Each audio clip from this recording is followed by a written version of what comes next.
This is a merging of the past and the future. We all understand that we're standing on the shoulders of civil rights.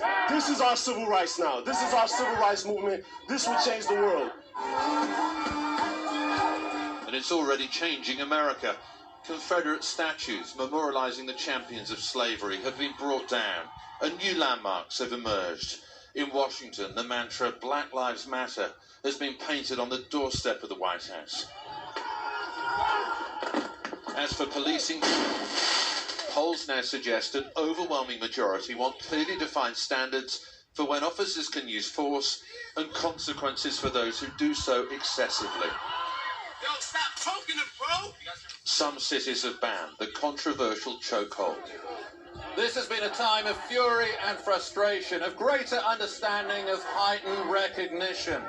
But it would be a mistake to see this as a moment of national reconciliation. Racial problems have been laid bare, but remedies are still a long way off.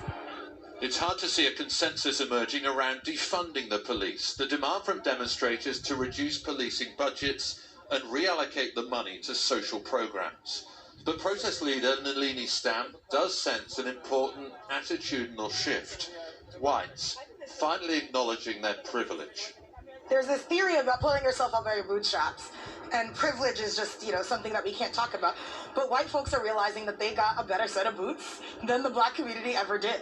And they're realizing that, maybe my boots helped me get to where I am quicker and better because of the history. That's a sea change. It's a sea change. It's a huge sea change.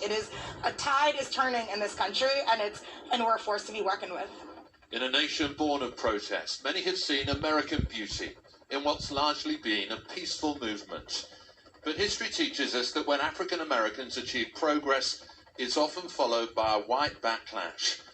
This is a moment that's pricked the conscience of a rising number of sympathetic Americans, but it could easily harden the prejudice of others.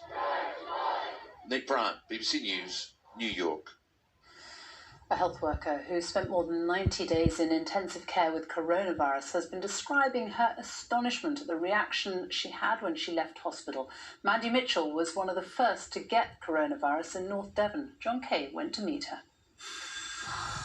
I've had to really work so hard to get well enough to come home. And that was my main aim. Her lungs may be damaged, but Mandy still wants to say thanks for the support she has had from so many. After being on a ventilator for nearly 100 days, hundreds of staff turned out as she left hospital in Barnstable. I couldn't believe it. The amount of people that came out to see me off. Some of the nurses and doctors, they were like friends, family. And they turned out on their days off with their children. My legs were like jelly. I'd like to have stood up and